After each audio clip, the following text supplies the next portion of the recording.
Bonjour à tous. Je continue à vous partager des extraits du livre de Yves Semen sur la théologie du corps de Jean-Paul II. Le prophétisme du corps. En choisissant d'Israël, Dieu s'est uni à son peuple par l'amour et la grâce.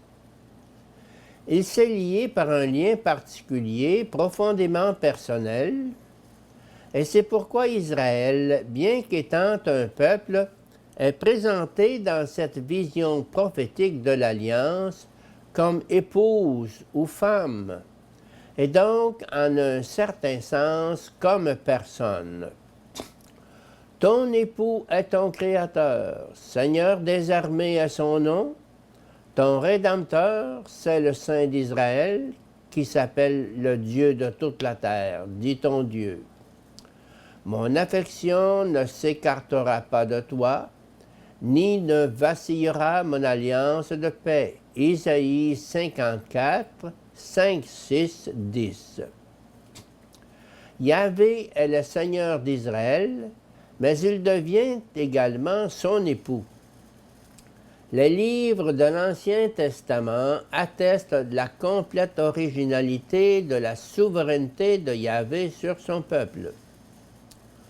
Aux autres aspects de la souveraineté de Yahvé, Seigneur de l'Alliance et Père d'Israël, vient s'en ajouter un autre révélé par les prophètes, à savoir la prodigieuse dimension de cette souveraineté qu'est la dimension sponsale.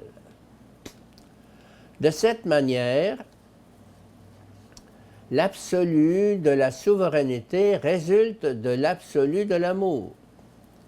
Par rapport à cet absolu, la rupture de l'alliance signifie non seulement la violation du pacte lié à l'autorité du législateur suprême, mais aussi l'infidélité et la trahison. C'est un coup qui transperce directement son cœur de père, d'époux et de seigneur.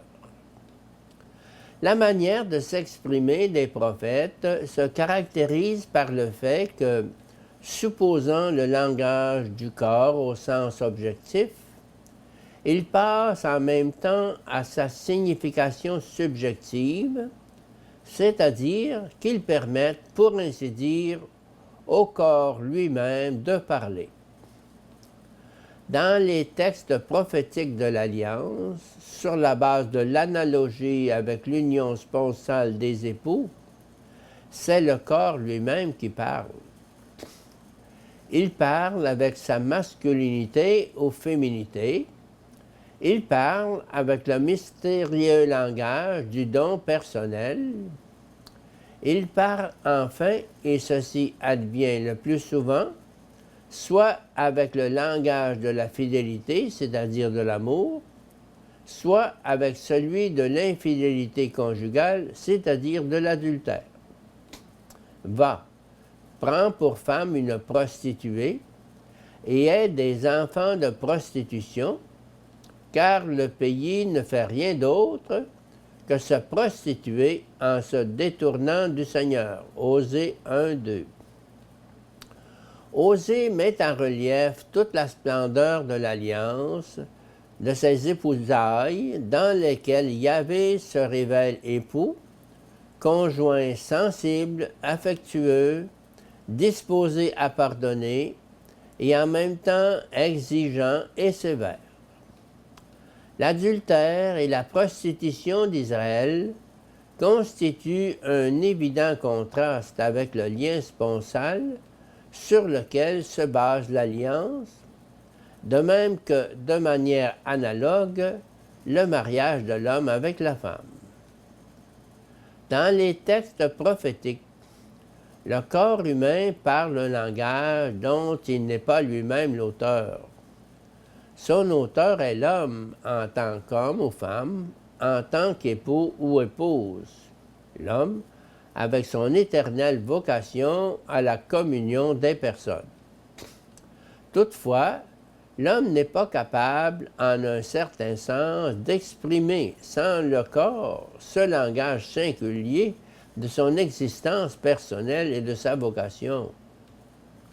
Dès l'origine, il a été constitué de telle manière que les plus profondes paroles de l'esprit, paroles d'amour, de donation, de fidélité, exigent un langage du corps approprié. Et sans celui-ci, elles ne peuvent être pleinement exprimées. Par l'Évangile, nous savons que cela se réfère tant au mariage qu'à la continence pour le royaume des cieux. Comme porte-parole inspirée de l'alliance de Yahvé avec Israël, les prophètes cherchent précisément à exprimer par ce langage du corps à la fois la profondeur sponsale de cette alliance et tout ce qui la contredit. Ils font l'éloge de la fidélité, stigmatisent au contraire l'infidélité comme adultère. Dans les textes des prophètes qui voient dans le mariage l'analogie de l'alliance de Yahvé avec Israël, le corps dit la vérité à travers la fidélité et l'amour conjugal. Et quand il commet l'adultère, il dit un mensonge, il commet une fausseté.